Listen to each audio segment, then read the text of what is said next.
You're watching or listening to Strangers in Space, and for the next however many minutes, we are going to be talking about the announcement of the new Doctor Who and a few other related things, so you don't have to. I am JR. I'm John. I'm Matt. And I'm Simon. And so, yeah, we didn't get a chance to record on the evening they announced the new Doctor. So instead, we've left it a few days so that we can have a more relaxed evening and a more relaxed conversation, and perhaps one with just a little bit more chance to let the news settle before we talk about it. Before we do, did any of you guys realise they were going to make the announcement last weekend? Not a clue. Nope. No. It's one of the ladies I work with suddenly sent me a message on WhatsApp and said, "Have you seen the news?" Thankfully, that was about 3 minutes after they announced, so it was quite opportune. Well, according to Twitter, it was going to happen tomorrow, every day from Christmas until now. Yeah, So- Well, I think the rumours about last weekend were probably more likely to be true because there was some indication that they were going to go into production on Monday just gone, and so they would have to announce who they were going into production with. Having said that, it doesn't look like they have gone into production on Monday just gone, so the rumours about it being last Sunday so they could announce it before they went into production seem to be unfounded, but at the same time the rumour came true. So all a very weird situation, really. Did any of you know who Ncuti Gatwa? Well, I suppose it's probably in the original Ncuti Gatwa, but everybody goes with Ncuti Gatwa, right? Yeah, Did any of you? Himself. Yeah, exactly. Well, I think that's because he's lived in Scotland from the age of 2, right? So he's probably got a, and I hate to use the word because it's the wrong word, but it's sort of like an anglicised version of his own name, I guess, because of where he's been brought up. Did anybody know who he was prior to the announcement? I'd never heard of him myself. No, I mean, I'd heard of Sex Education, but I'd never actually seen it. So, I spent the afternoon watching clips. Yeah, fair enough. I was in the same boat. I've not watched any clips. I think I'm going to try not to watch anything that he's in until he's the Doctor, because not having seen anything he's in, with Matt Smith, for example, I'd seen Party Animals and I'd seen the 2 films he made with Billy Piper. So I knew who Matt Smith was and I was quite well acquainted with him. For the first time, I think, since I was a kid, there's a Doctor who I've not seen in anything. So I think it might be nice not to see him in anything. So I think maybe I'll try not to watch anything, but I may not be able to resist the temptation. So being a Netflix subscriber, it may be that I'll have watched all of Sex Education by this time next week, but I don't know. Simon, what about you? What's your feelings on that? Yeah, much the same as you. I'm in 2 minds as to whether to try.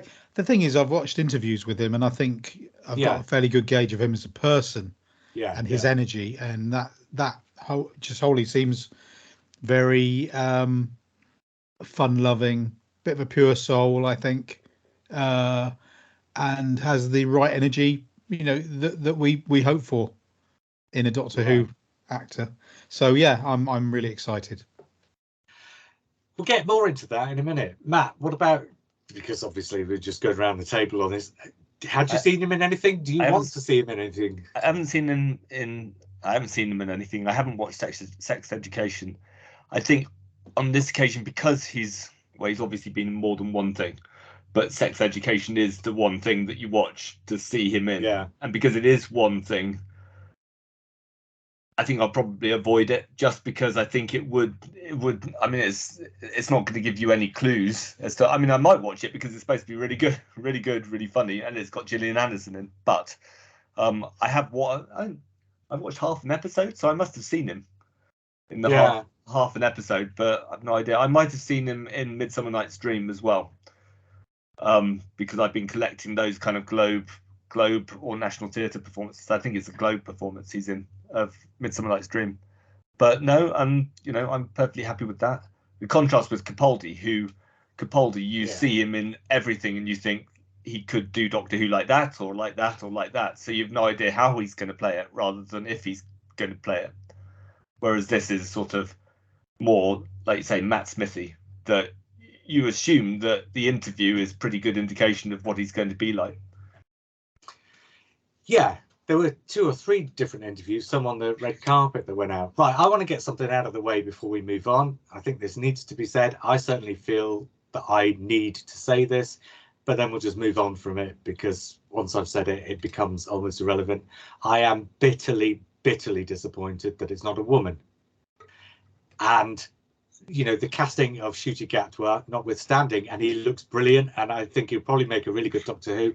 I think this is the kind of casting that we should have had 15 years ago, after Christopher Eccleston, maybe. I think Doctor Who is way behind the curve. And I think the fact that we haven't got a woman following immediately on after Jodie Whittaker, I think that isolates her in a way that I don't think is healthy. And I think B, it also isolates the fact that the Doctor could be a woman in a way that I don't think is healthy either, because it makes the woman look like the experiment both within and without the fiction. And I think you need 2 in a row. You know, the sort of fugitive Doctor notwithstanding, I think you needed 2 ongoing women doctors in a row in order that that isolation doesn't happen. It hasn't gone that way. I wonder if there are political reasons behind it, and certainly there's been a lot of outpouring of grief from certain quarters of fandom about the casting anyway, despite the fact that it has gone back to a man, because it's a black man and ostensibly a gay man. I don't know whether he is gay. He plays a gay character in Sex Education apparently, and he might be gay in real life, who knows, but it looks like it's gone to a gay black man, and a lot of people are awfully upset about that. And I've seen some really nasty stuff on the internet about that, which... I think that's the reason why I'm not disappointed that it's not a woman, because I think that's happened anyway. Yeah, the risk was they would go back to apologies to Capaldi, a kind of middle-aged white man, and they haven't done that. They've still gone for somebody different and somebody new. It's also peeing off. I haven't seen anything on Twitter saying this proves that Jodie Whittaker was a mistake. If anything, they're all saying this proves that Chris Chibnall was a mistake rather than Jodie Whittaker, which is equally kind of fuzzy thinking. But nothing, I haven't seen anything against Jodie Whittaker, which I think if I had started to see these comments, I would have, you know, felt a bit differently. I don't think it's a political appointment, because by the sounds of it, a political appointment. I don't think it's a political thing, because it sounds like he sort of squeaked in through an audition. So unless they're auditioning like 100 Ncuti Gatwas, it's, you know, it's just, I mean, it might have been in the back of Russell T Davis's mind, but I doubt it. I mean, he's, you know, the amount of sort of casting he's been involved in. Yeah. I mean, he said, it explicitly said it's the best actor for the role. It was the best audition. So that immediately takes away that sort of political aspect of it, really. I mean, the thing for me is I think this is, it's kind of Russell doing for my generation what he did for the 70s fans in 2005. It's something completely new, you know. It's the first sort of guy we've had to go, who the hell is he? What's he been in? So it's kind. I got to think, it's kind of it makes Doctor Who new again. It brings it down to they seem to be aiming for a younger audience, the way they did the announcement on social media rather than as they've done it before in the middle of a couple of sporting events. So they know the audience they're going for. It's I think what I think the phrase I've heard is renewal in office. Really, you know, it's making the show new again, because no one's really talked about Doctor Who after Legends of the Sea Devils. You've got a certain amount of thrill about the Satiri special, but that's limited to fandom. But this got everyone talking on Sunday. They timed this beautifully. And it's also released out on social media, and he's the first Doctor Who actor who's got a huge presence on Instagram. So people afterwards were saying, why did it sneak out on Instagram? Well, it didn't sneak out on Instagram. It was probably more noticed on Instagram than it would have been if it was announced at the BAFTAs, which I didn't watch.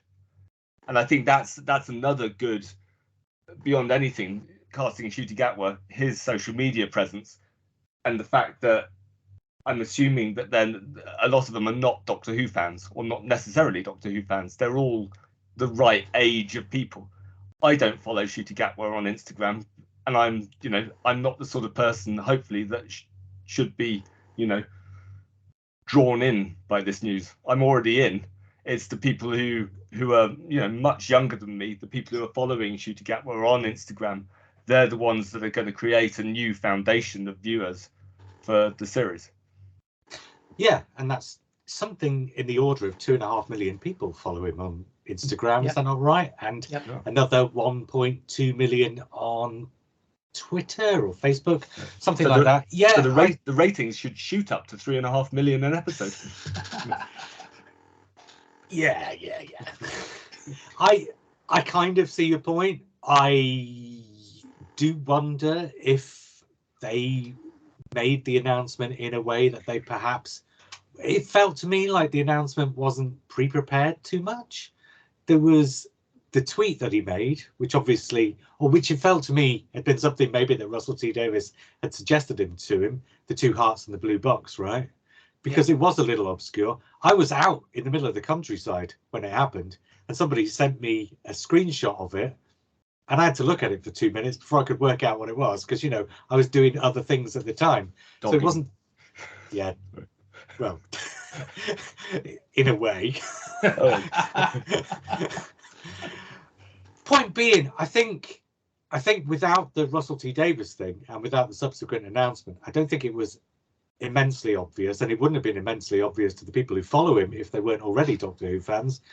But yeah, take the point that it ratcheted up the intrigue for an hour or whatever it was before they actually officially announced it. But yeah, it did feel like a slightly odd way. It felt like they hadn't maybe planned it to go out that way, and in the end they sort of scrambled to get it done that way in order to make a splash. I saw rumours that they were intending to announce it at the BAFTAs and that it was going to leak.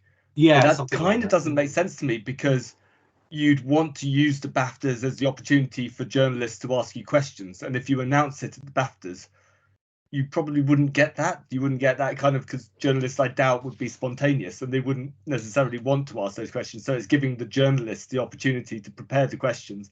And so that actually by the next day, the news cycle carried on churning out, because then you got clips of Ncuti Gatwa with Russell T Davies at the BAFTAs and them together. And that Russell would still have happened, not winning anything for It's a Sin. But it doesn't matter. But I think it was Mags Halliday was pointing out on Twitter, it's knowing the audience. It's not aimed at us. We will be the ones. We would be on Twitter, on Facebook, whatever. This is deliberately announced by Instagram because that's where the audience they want to reach is. It makes the show relevant. Yeah, absolutely. But that would still have happened. But you see my point. That would still have, if they'd have announced it at the BAFTAs or with a little thing like Jodie Whittaker had, and then Ncuti had put that on his Instagram, you'd have still hit those people, but by a more traditional route, by a more traditional order of the. And yeah, I get that they're going for something not traditional in the way they did land on doing it. Can't help but feel that wasn't quite the way things had been planned, and that was a sort of plan B put into operation at the last minute, because as Matt says, it felt like it was going to leak, and so they did it. In the same way as with Paul McGowan and his 7-minute thing for the 50th anniversary. That was supposed to go out a week later, but the news reached them that it was about to leak, so they just bunged it up online straight away. And that was a nice coincidence, because the day it was going to leak on was Paul McGann's birthday, so it actually went out on his birthday entirely by accident. But you know what I mean? It felt like another one of those. John's face looked like he was about to disagree. Yeah. No. I was just about to say, the strategy seems it. Because there's something on Edgar Wright's Instagram at the moment that everyone's going nuts about with the blue door and the hexagonal shape. So it might be a strategy. I mean, Edgar Wright's denied it, which means it might be a locked insert that he is directing something. But then look back in the promotion for Flux, they did the thing where they turned off all of the Doctor Who social media accounts, and people have been speculating. People of our age and among our circle have speculated that was an accident. Those were multiple social media accounts on multiple social media platforms. They didn't all go off at the same time by accident. They were turned off deliberately. They were turned back on 24 hours later. And in that 24 hours, Twitter was trending Doctor Who in the UK non-stop, even through the night, because people were asking what was going on with the social media accounts. That was a social media marketing strategy that was quite a deliberate strategy that actually won an award a couple of weeks ago, and that people of our social media circle, think was an accident because it's not the way we would have done things. So, you know, the whole Ncuti Gatwa announcement thing, it's hard to second guess whether it was plan A or plan B. It's not the way we expect to see things done. So it's really difficult to. All we can do. While the show has become relevant again, we've become irrelevant. I mean, and I'm believing that all the time when I look at the Twitter feed and seeing the people talking, and they're saying about I was 11 in 2005 and things like that, and you just think things have moved on to the state where it's almost time for us to sit back and just enjoy. Well, we should, absolutely we should. And, you know, a podcast like this, obviously we're not going to sit back and just let things happen. But I like to think that our sort of UP is to sort of try and be objective about the way things happen. Totally, no, we can sit back and our mouths still work, so, you know. Yeah, quite, that's what I mean. Okay, another sort of slight caveat, potentially, Russell T Davies. He's cast a young, energetic 30-year-old, 29 at the moment, but he'll be 30 by the time he's on screen, Doctor in much the same way as he did with David Tennant. I hope it doesn't become catchphrases and irritating exuberance to the point at which the Doctor becomes an irritating figure, because for me, David Tennant did become an irritating figure. And I think that's half David Tennant and half the way he's written by Russell T Davies. I hope we don't get that kind of history repeating itself, because looking at those interviews on the red carpet and the thing he did, that Netflix interview he did anybody watch that I tweeted out, put on Facebook? He did this interview with Netflix. It was like a 9 questions thing. I think he had to pick out 9 Netflix shows that he watches or something like that. I could see the potential for another David Tennant Mark II, which to a lot of people would be manna from heaven. To me, that would be a case of, what a shame, didn't go quite the way I might have liked it to. I hope that doesn't happen. I think there's a slight potential for it to. At the moment, he looks like he could be fantastic for the programme, and I think I'm probably going to like him too. Matt wants to say something. Well, I watched that interview and I thought it was a bit Matt Smith Mark II rather than David Did Tennant. You think? Yeah, I think his background, his age, what he's done before this, he's got more of a Matt Smithy-ness about him rather than, I mean, David Tennant was reasonably established when he got the part, when he was coming hot off Casanova. Yeah, so I'm talking about the personality though. Yeah, I just felt a bit more Matt Smithy. Yeah, maybe. So are you looking forward to seeing him? I mean, apart from just the fact that it's a new Doctor and we all look forward to seeing a new Doctor, is this a Doctor that particularly appeals, do you think, Matt? Not my Doctor. No, I'm quitting. Yes, yeah, I'm looking forward to seeing him, because I look forward to seeing every new Doctor, because I'm fascinated with how they're introduced, how they play it. I'm fascinated with that kind of sometimes quick, sometimes slow journey of an actor getting under the skin of a character and finding their voice in the series, and that will happen with every actor. I'm looking forward to seeing it because it's Russell T Davies coming back, and I think that would be interesting and good and ironically refreshing, because no writer like that has come back, so it's a new thing. And also the idea of a second special. So, I mean, Russell T Davies, he knows how to write specials that work well. Well, let's talk about the special, the 60th anniversary special, in a minute, because I think that's a slightly different. I think that's a conversation that we need to go to in a bit more depth. But Simon, as a new Doctor, is there anything about him that makes you sit up and go, "Oh, let's see how that"? I guess it's his attitude to the role. which sounds like an obvious thing to say. But what I really want to see, I want to see the whole production step up. I want to see Doctor Who compete with the Netflix series and the Disney Plus series and become that level. So it doesn't quite feel like it's a BBC production. And I guess with his Dark Materials, we've seen some of that. I mean, it is just that little bit. It's still very English, but it's that little bit. It's got that little bit more panache, and the dialogue's that bit better and a bit less self-explanatory. And I'd like to see Doctor Who step up and become again relevant in a way, because you do look back on the 2005 series, and understandably it has dated and it does feel a little twee at times. And I would like to see that next stage. I mean, I remember at the time when the 11th Hour came out, the vast majority of people seemed to think, oh, it's not that different. But I thought it was markedly different in the style and the way that the show behaved. I think it calmed down again after that. It was a little bit less frantic. But I'd like to see something like that. And I think Russell T Davies, I'd like to think that he would want to do something different as well, because he's moved on in other ways in his other output. And it would be good to see him do the same thing again. And Ncuti will probably, allow that to happen. So it becomes different again. John. Yes. Thoughts on this new Doctor? I think the thing I'll kind of go in reverse to start with Russell, because the thing with Russell in 2005, he was building the TV show out of the TV landscape of the time. He's building it out of reality shows, so that gave you the arc of The Companion. He was building out of Buffy the Vampire Slayer, so you've got that sort of romance at the heart of the show. The trick to do is in this kind of TV landscape which is fragmented. What's he gonna use? It's quite difficult to say on that, particularly given I think he has matured and developed as a writer even since then.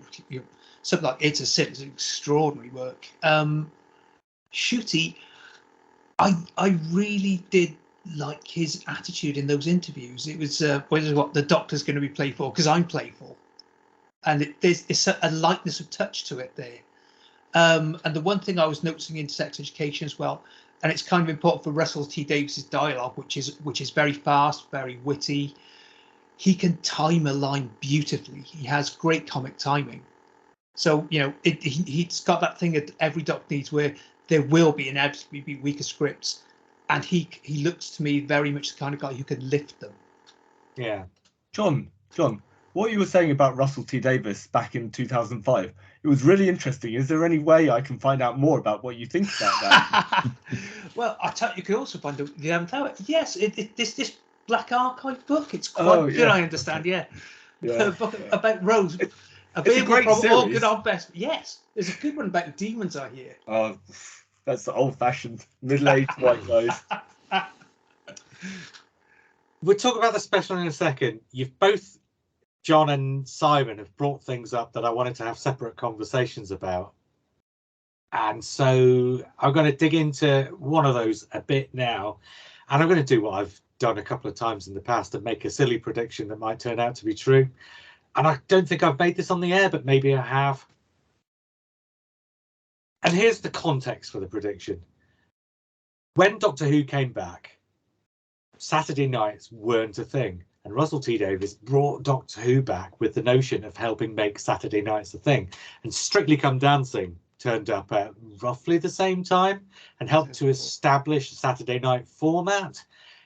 And the sort of pop star shows, whatever it was at the time that was also on, was another element that helped make Saturday night a thing, where people who were at a loose end wouldn't necessarily be at a loose end saying, what can I go out and do, but might add, or what can I stay in and do to that equation. And sometimes for people, the answer to that would be, well, I'll stay in because there's so much going on telly. And with the introduction of social media, television has become a social event anyway, obviously more so with things like Strictly and with the X Factor or whatever. And so Doctor Who's slightly been squeezed because of that. But also at this time, one of the things that was happening was that, and specifically with the BBC Three thing, Doctor Who was being repeated on Sunday evenings and then again the following Friday evening on BBC Three. So Doctor Who would have 3 broadcasts in the week, one on the Saturday night, one on the Sunday before the kids went back to school and everybody else went back to work, and one on the Friday before the next episode would be on. And believe it or not, there were some people who would catch it for the first time on the Friday. Of course there would be. If it's on telly on a Friday, not everybody who's watching it on telly on Friday is going to be watching it for the second or third time.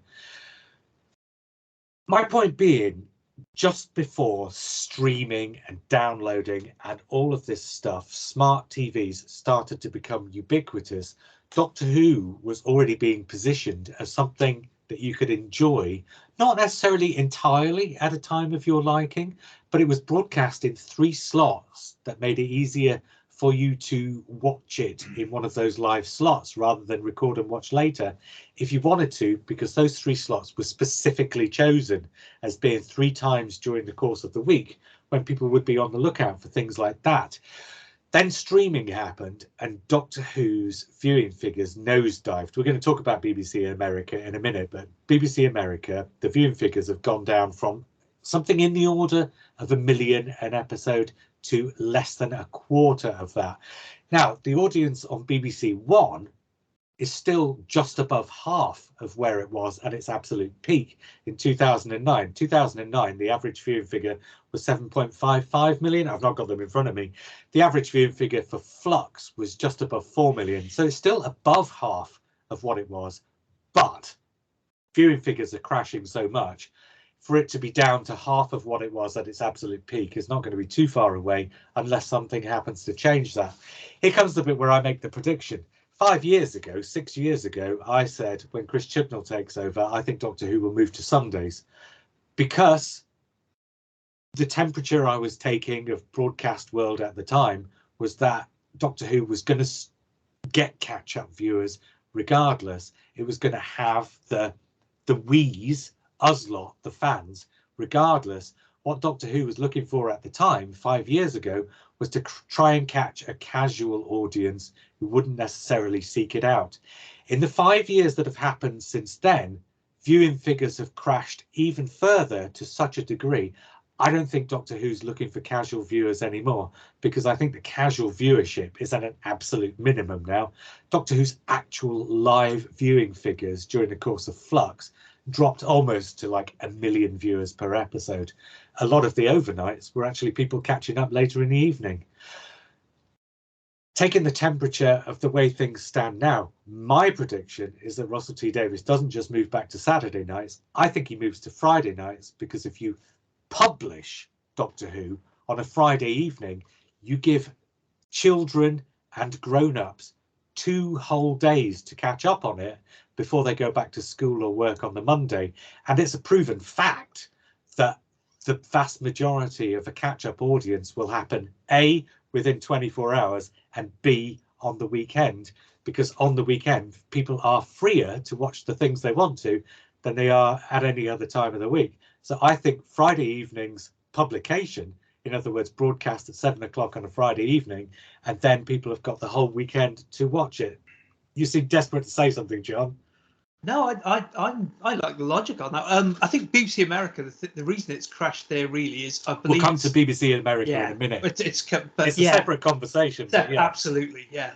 But no, I like that idea, because again, I think it's maximum awareness of what plays on social media. You know, what Friday night people are on a loose. That's Twitter is pretty much at its busiest on a Friday night. So yeah, I can see that. And then you've got, like I say, 48 hours for people to catch up during that window. That's sort of like proven now to be a crucial window for the catch-up services, for the streaming services. Matt, you must have something to say about that. Not really. I mean, yeah, it's a I think after the move to Sunday, it's a movable feast, so it could be anywhere. I think the question, the day of the week, yeah, it could be Friday. Question is what time, whether he'd move it later to try and sort of catch the line of duty viewership, or whether the Doctor Who isn't suitable for that, so it's a question of moving it earlier. I think One Show fans might be disappointed. Well, exactly. So on a Saturday, you can have Doctor Who on at what time was it on? It was like 7:15 or something, wasn't it? But it was 7 p.m. 7 p.m. for 7 p.m. Rose, etc. Yeah. So you'd have to jiggle things around on a weekday to have it working at 7. It would only be a handful of episodes a year, of course. I mean, if it goes annually, it's likely to be 6 or 8 episodes, I would think. It's not going to be an annual sort of 13 episodes. I think something like the One Show is the kind of thing that you probably can drop for one evening a week for a 6 or 8 week run in order to put something, because this is the thing with Doctor Who, you are still trying to capture an audience as well. And the One Show is kind of like, it's kind of appointment viewing for casual viewers, which sounds like a sort of contradiction in terms, but it is. People watch the One Show casually in the terms of how they watch it, but by appointment in terms of when they watch it. And I think if you do just remove One Show once a week for 6 weeks and put Doctor Who in its place, some of those people, you're going to catch those. And so that is catching a little bit of extra audience too. I think the logic plays to me, might not play to everybody. And of course, the chances of it happening are slim. But let's be honest, I said Sunday night 2 years before they went to Sunday nights. So I don't know. It's possible, I think.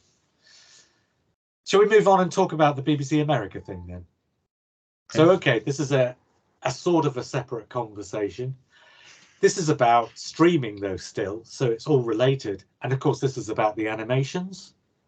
And sort of when the sort of news leaked that looked like the animations were being dropped, the sort of animations of the missing episodes we're talking about, of course. There's a lot of talk about the hows and the whys and the wherefores. The upshot of it is, it looks like BBC America have withdrawn their funding. I think there's a reason BBC America have withdrawn their funding. And actually, if you listen to Radio Free Skaro, Stephen has talked about this. I don't think he's talked about it in quite the terms that I'm about to. Because I think what's happened to BBC America is it had got to the point where its unique selling point was the fact that it was the home in America for Doctor Who. You could get Doctor Who elsewhere, but you had to pay for it in those other places. And it was kind of a case of buying a season pass for Doctor Who. So you were paying specifically for Doctor Who. In America, and I don't know what the media jargon term for this is, BBC America is basically like a second platform streamer, which means you pay for the basic platform, which would be like paying for Sky, but then you only get BBC America if you pay for a second platform on top of the first platform. So you'd be paying not just for Sky, but also for Sky Sports. So BBC America would come as part of the Sky Sports package. In other words, you pay for 2 platforms. In other words, BBC America is quite expensive. It's on quite an expensive platform. And then Doctor Who started to appear on Netflix, but after the fact. And then the Netflix deal ended, and it briefly had a stint. I'm trying to remember quite how this goes. It briefly, I think, had a stint on Amazon, which also was again after the fact, so older episodes. And then it went to, now, John, do you remember? Is it HBO Max or is it one of the others? I can't remember. I can't. No, it's gone. No, whichever one it's gone to, that appears to have eaten into the BBC America viewing figures, and hence the advertising revenues, and hence the subscription revenues like nothing before. So like I say, the viewership on BBC America appears to have gone through the floor, and quite clearly they just don't have the money coming in that they had before. I would have guessed that the animations was a really cheap way for BBC America to make programming, because as I understand it, they were probably paying something in the order of 100,000 per story that they were getting on there, but that's a lot cheaper than making 2.5 hours of live action television. You know, that's a 20th of the price, if not 100th of the price of making 2.5 hours of live action TV. It was cheap programming, but if times are that tough and that desperate, and like I say, this is just me putting two and two together. So I don't know any of this for a fact, but this is just looking at it from the outside and seeing what's going on and making assumptions based on what you can see. It looks like their subscriptions have probably gone through the floor, and so their revenues have dried up to the extent where it just becomes impossible for them to pay even for that cheap amount of programming that those animations would be, because those animations, as much as we might like to think, they're not bringing in viewers in any great numbers, and most of the people who would be brought in are going to buy them on Blu-ray or DVD afterwards anyway, so they're not going to pay for the subscription specifically for that as well. Do you see what I mean? That's a separate conversation, but I think it ties in because the whole conversation is about the difference between streaming and broadcast in the modern age. And I guess what it comes down to is, if people think Russell T Davies and Ncuti Gatwa are going to bring Doctor Who back up to 7 or 8 million viewers an episode, that's extremely unlikely. I don't know. I seem to have been talking for about 5 minutes without stop. Have any of you got any thoughts you want to throw in about streaming versus broadcast, this whole thing that I've been talking about? I mean, I'm not all that interested in the business side of it. I think we have to be to an extent, though, because that's where the program comes from. Yeah, but that's fine. I drink milk, but I'm not that knowledgeable about the udders of a cow, and I wouldn't get too close to them. But I do wonder if, I agree that if people think Russell T Davies is going to come in and magically summon up 7 or 8 million more viewers to watch Doctor Who, then they're not going to be happy. But I do wonder if one thing that Russell T Davies is aiming to do, and we've talked about this before, is not so much increase the viewership of Doctor Who as a series, but increase the breadth of Doctor Who as a franchise and bring in other series and take the opportunity to make Doctor Who a kind of an empire of series, which is kind of what he did before. And there's certainly indications that that's what he's saying. I mean, you mentioned a few months ago, JR, about the company being called, what's it called? Bad Wolf. Whoniverse. No. Oh, Whoniverse, yes. Whoniverse, which suggests breadth.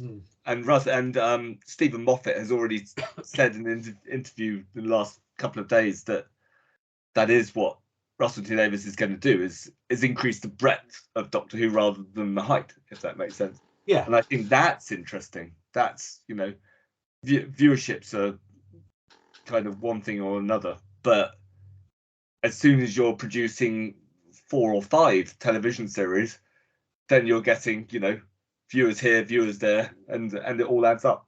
But more importantly, what you're getting is sales to foreign TV stations or streaming services of 5 programs rather than 1, and of 15 hours of programming rather than 6, or whatever it is. John, you were about to say. Yeah, I think it's important to remember Russell T Davies did something like that in the first place, obviously with Torchwood and Sarah Jane Adventures. So it's, in a sense, it's history repeating itself. But I think the model that wasn't there in 2005 was the Marvel, obviously the Marvel universe, because you can now have all these odd the characters. Moon Knight, I love Moon Knight, but if you give a member of the public Moon Knight to look at, even at last year, they would have gone, who the hell is that? So it's all, you've got such a rich background to Doctor Who, and no doubt it'll be richer when Russell T Davies comes back. What you can have a Dalek War miniseries. It's almost like Big Finish on a grander scale here, but probably with more of an eye on the larger market, I would say. I think Marvel's given us given producers permission to be niche on a big scale. Yeah.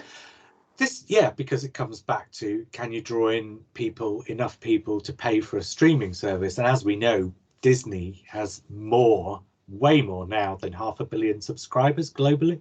If 500 million people are each paying £10, let's say $10, I guess it's rather, a month for a streaming service, that's $5 billion coming in a month, right? $5 billion coming in a month.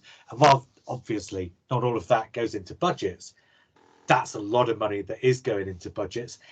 And it's worth bearing in mind, although streaming services don't publish viewing figures in the same way as we get in this country for, you know, BBC and ITV and what have you through Barb. Every now and again, you will get chance to see certain amounts of viewing figures because certain things will be published, and because it doesn't, I may have mentioned this, it hasn't taken the people who record viewing figures that long to work out that you don't actually need the permission of, say, Netflix to ask people as part of the normal Barb survey or whatever, if they're watching Netflix and what they're watching on Netflix. So a certain amount of viewing figures do escape from these streaming services. And here's something that's worth bearing in mind. The Marvel series get watched in a country 5 times the size of ours, their country of origin, America, by approximately an audience half the size, if not a third of the size, of the audience Doctor Who gets in this country. So streaming, while as a business model might make sense, as a model for actually getting the product to consumers, is diluting the product, the range of the product, to such an extent that actually things like Doctor Who are still way ahead in terms of how many people actually get to see them, because they're being broadcast as well as streamed. And although viewing figures are collapsing, I don't see the end of sort of standard broadcast television happening anytime soon, because you always will have people who just want to sit down and put something on without having to consciously sit there and make choices. There will always be people who do that. And so I think there will always be some kind of a platform for broadcast. And at the moment, I don't think the balance is quite tipped in the direction of streaming yet. So like I say, Doctor Who, even at approximately 4.5 million viewers or whatever it is still getting way more than something even as high a profile as WandaVision or whatever. Because we did see viewing figures for all of those things in America. And I think most of the people who saw those figures were quite shocked at how low they actually are, weren't they? Do you want to talk about what Russell T Davies might do for the 60th anniversary then? And let's bring out the conspiracy theories. I don't know if you know if the conspiracy theories are still circulating. Is David Tennant still part of the conversation? Does Hugh Grant get a look in? And all of this kind of thing. Okay, not a conspiracy theory, but something that some people have noticed. When Ncuti Gatwa was announced as the next Doctor, he was announced as the new Doctor Who. He wasn't announced as the next Doctor Who or the 14th Doctor Who, but just the new Doctor Who, which it has been noticed leaves wriggle room for there to be another Doctor for an episode, or if it turns out to be 3 for the anniversary in between, if Russell T Davies wants to do something different for the anniversary itself, which to me would make sense. I'll come back to that. Logistically, even if Russell T Davies had begun shooting with Ncuti Gatwa this week, as some of us thought they might be about to do, we're still 18 months ahead of the anniversary itself. And as we know, you can record things earlier in that year and they'll still be ready in plenty of time, especially if it's only an hour or maybe 3 hours of television that you're recording. They could easily record the anniversary special early in 2023 and record the Ncuti Gatwa stuff now for a series that follows it. My point being, and this is not a prediction like the way I was predicting Fridays, I'm just suggesting that the way things have been announced leaves the possibility open for this to happen. Ncuti Gatwa starts recording his Doctor Who with the companion and everything else, and the way it's promoted before the recording of these episodes begins, we are led to believe through sort of inference that what they're recording is the anniversary special, only what they're actually recording is the season that follows it. We get to Jodie Whittaker's last episode in October of this year, and at the end of the episode, instead of changing into Ncuti Gatwa, as we all thought she was going to do, she could still change into Hugh Grant or David Tennant, who then comes in to record a special before changing into Ncuti Gatwa at the end of that. Like I say, I am not predicting this. What I'm saying is this is not entirely ruled out still. It's not ruled out, but I can't help thinking it would be slightly offensive because Ncuti Gatwa's casting has caused big ripples, and Ncuti Gatwa's fans are like going, yes, we'll watch the anniversary special. Yes, when's it on? What's it all about? We'll catch up. And then they see Hugh Grant and Ncuti Gatwa maybe appears at the end. I think that would cause more consternation. I don't think anybody would sit down in front of an episode of Hugh Grant Doctor Who expecting it not to be Hugh Grant but Ncuti Gatwa. You kind of have trailers and things for that. And Ncuti Gatwa, if Russell T Davies says to Ncuti Gatwa, I want you to come in as Doctor Who, you start in 2024, we'll be filming it now, and Hugh Grant's going to do an episode in between, what's Ncuti Gatwa going to say? Oh, that's so offensive, I'm not doing it. No, of course he's not. He's going to take the role. I think it's a little bit, that would be a little bit unfair to Ncuti Gatwa to like not give him this, the immediate central role. And I think Hugh Grant or David Tennant could still be in it, because that could still be part. I'm expecting, some sort of depth of Doctor Who history or something weird happening in the 60th, because it's the 60th anniversary and it's an anniversary special. It's being framed as an anniversary special. But I think if Ncuti Gatwa isn't the centre of the Russell T Davies series from the off, I think that's a bit disrespectful to Ncuti Gatwa.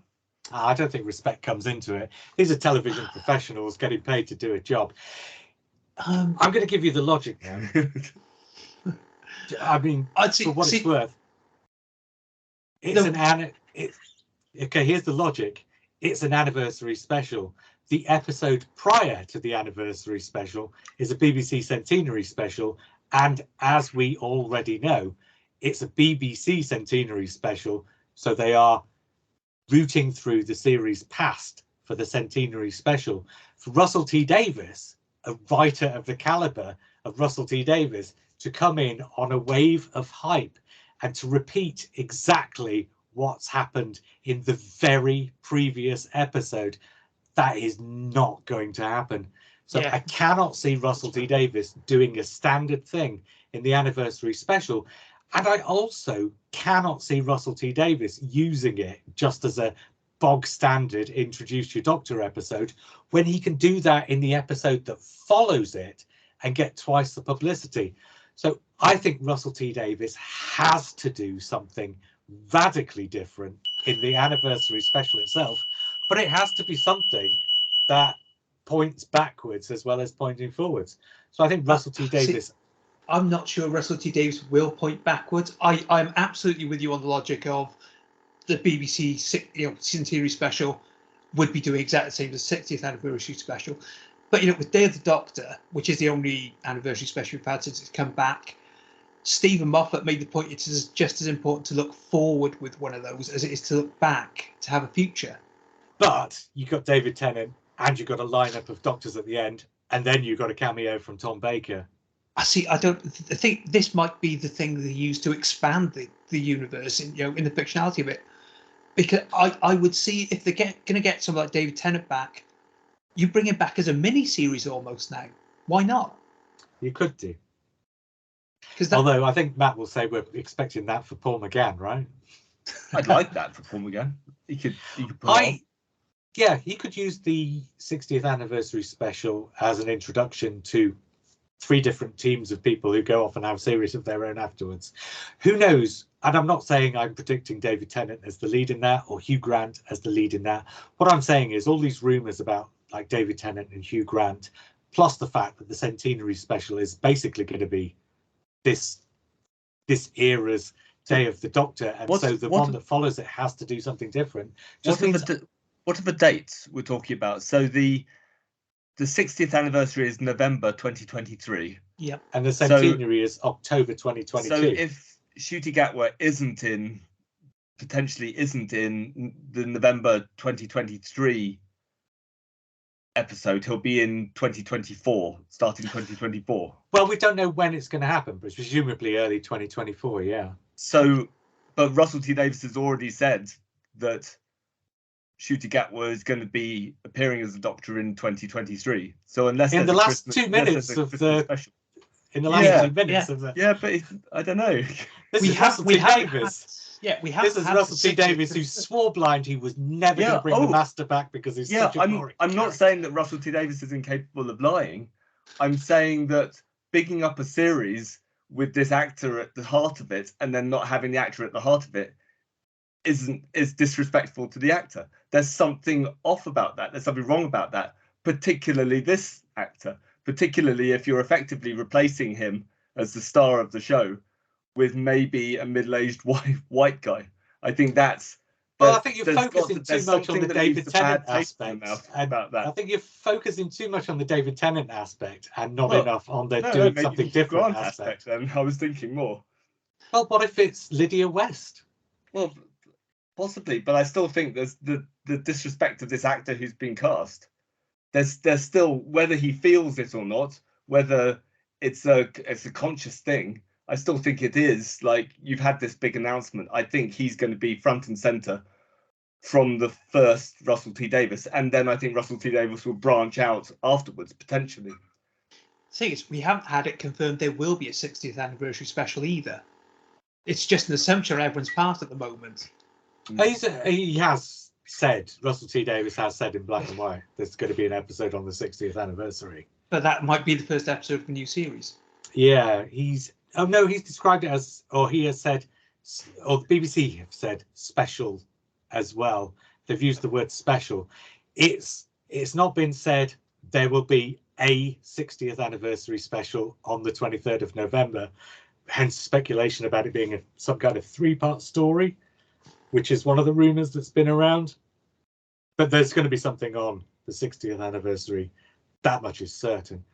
And nobody really quite knows what, I guess. I just don't think it's as straightforward as Ncuti Gatwa comes in at the end of the centenary special and takes over from the next episode, because the timing's wrong for that. If the timing was at something other than the 60th anniversary and a special, yeah, but the timing just isn't right for it. So I'd concede that there could be a twist at the end of the centenary special and it's not Ncuti Gatwa, somebody else. But then I still think then the 60th anniversary special maybe starts with somebody else, but Ncuti Gatwa will be, I think he has to be involved somehow in a kind of a Joe Martin way, and then gradually take centre stage in the story, because we know his face by then, so we're expecting him at some point. So he drops in. I think just dropping him in at the end of that, it just doesn't feel right. Yeah, who knows? What I'm saying is I don't think it's going to be a standard, straightforward handover the way it has been in the past, because like I say, the timing is it just hasn't worked out. Because to do an anniversary special in the standard style, you need an incumbent doctor. And you don't have an incumbent doctor because Jodie Whittaker is leaving in the episode before. The timing is just so off for it to be straightforward that I just don't foresee it being straightforward. And I'm not going to say, oh, I expect X or I expect Y. The rumours have been quite strong about David Tennant. Presumably David Tennant would turn up either in the centenary special or the anniversary special anyway to play maybe the 10th Doctor or maybe something else. And there are rumours of other actors turning up to play something else along the way that I'm not going to go into in any more detail than that here anyway. Who knows? But I'm just saying, I don't think things are going to be straightforward. Simon, you've been very quiet. I don't know. I'm not going to say what you think might happen. Would you like to see something different, or would you like to see a more straightforward handover? No, totally. Something different. We've come this far. Let's do it. Let's throw things up in the air and see what happens. And we can do that without breaking it. And I'd like to think that Russell T Davies is going to do something, as audacious as the series he's been doing. Like, It's a Sin and years. It's time for Doctor Who to grow up in some respects like that and become the water cooler program that it was in 2005, where people would talk about it the next day. Because Doctor Who hasn't been like that for a long time, not amongst anyone other than loyal viewers. I do wonder, though, if that's just to do with longevity. I wonder if that's the kind of lightning in bottle, that it's really, really difficult to recapture. And maybe Russell T Davies is the person to recapture it. Maybe it's just impossible, sort of 17 years into the rebirth of the series, 18 years by then. Who knows? Hopefully, fingers crossed. I mean, I don't know if I read it correctly. I thought I saw that Stephen Moffat had said that he'd seen Ncuti in action as the Doctor Yes. Or in an audition, I think. Yeah, is that in the audition? tape. Yeah. Oh, okay. That makes sense. Then I wondered whether they'd actually filmed his regeneration scene and he'd seen it. But no, if it's just the audition tape. But that's enough. That's all good for me. Right, I'm starting to disappear here because the light is fading outside and I haven't put the electric light on. And at this point, I don't think I'm going to. So, has anybody got any? Who says electric light anymore? Like, does he have candles there? If you play Monopoly. I haven't turned on my electric light. Well, do you know what, Matt? In answer to your question, who says electric light anymore? The answer is me. Okay. Saving energy. Has anybody got anything more that they want to bring up about any of the things that we've been discussing? Is there anything we've missed? I can't begin to imagine what sort of costume he's going to wear. That's an exciting thing. Being an artist, I did get a drawing out on Twitter, which has been one of my most popular tweets, but it's about a quarter of what the other are. It's amazing. Can I just say, it's amazing how quickly you and the other artists on Twitter managed to get something out. Like it was literally like an hour after his casting, and I started seeing like fan art of him. And I was still in the middle of a field, miles away from the internet. Yeah. With his automobile. The vast majority of artists are putting him in something really quite flamboyant, quite Colin Baker. And I don't think it will necessarily be that. He could wear anything. Yeah. His clothes. That frame. Let's hope then that he doesn't have a costume, but that he literally changes his his clothes entirely from one story to the next. Character options would be delighted. Well, I'd like to see a doctor do that. I'd like to see an Edwardian frock coat. To be honest, I really like the silhouette. I like the I like that. And that's sort of why we're not relevant anymore, Matt. I know, but Capaldi did it and Matt Smith did it. So there's still that legacy that goes on. Does anybody have any thoughts on the companion? Should it be one? Should it be, I mean, presumably it will be, if it's one, a woman, and even if it's not one, if it's two, the main one will be a woman, because I think you have to have that male/female balance across the two main cast members. But does anybody have any thoughts beyond that? Somebody older, or should it be like a teenager again? Well, the thing is that I guess a teenager to try and appeal to those Instagram people, right? Ncuti Gatwa is the obviously Billy Piper back in 2005. He's that guy who has the young audience, who the young audience knows. Do you bring in someone for a kind of an older, younger dynamic, someone who, not our generation, but we would have heard of? But then again, look at how well Matt Smith and Karen Gillan worked. They were extremely popular amongst the younger viewers as a sort of duo, because I think younger viewers just thought, wow, that's us having fun adventures and romps in time and space, right? I'd pitch for Lydia West again. And I don't think in Doctor Who the companion is a secondary role. I think the companion is the co-lead of Doctor Who. Yeah, that's why I'm saying about the male-female thing. I think to be. Having watched Mike Myers' The Pentaveret, which is surprisingly good. How many times are you going to try and... Why don't you just record a review of it and we'll put it out on the feed, Matt? Well, Lydia West is in it, and she's playing the companion of Ken Scarborough.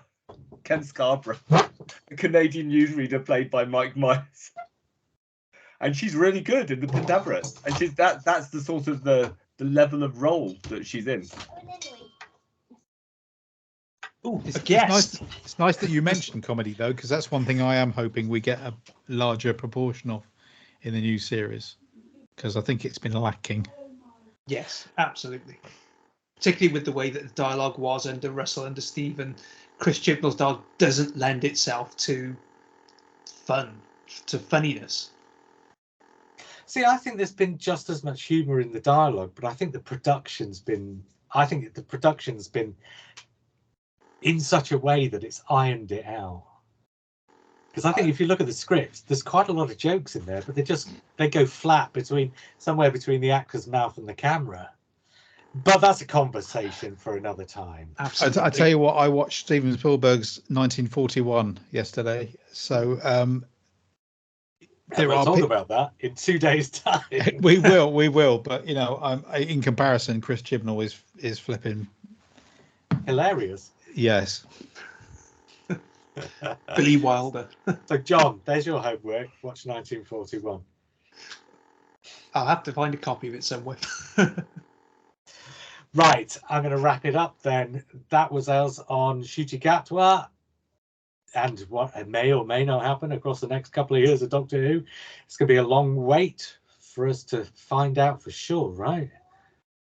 That's going to be 2 calendar years in which we only have 3 episodes of Doctor Who broadcast. But I think if Doctor Who wants to properly refresh, a couple of years without a series of Doctor Who might be sort of the palate cleanser that we need in some ways, I think. And then it really can come back with the feeling that the audience is refreshed a bit, as well as the series itself, hopefully. Anyway, until we talk Doctor Who again, I was JR. I was John. I was Matt. I was Simon. And we will then speak again soon. And I've just realised, Matt, I did mean to ask you before if you wanted to be the host for this episode rather than me, and then I completely forgot. For this one, we've just done. Yeah. Oh, Matt, no, how do you fancy it? Do you want to do it again, but with you? I'm still recording on the video. I don't know anything. I'm not interested in the BBC America stuff. So. Well, you can ask me if you want. We've just recorded the whole thing. You just remember, JR said something about BBC America, and then like 32-minute mark, you just say, JR, did you have something you wanted to say about BBC America? And I'm sure it'll work. It'll be fine. Yeah, but the problem is I wouldn't have said that because I didn't want you to. But it was interesting. It was interesting.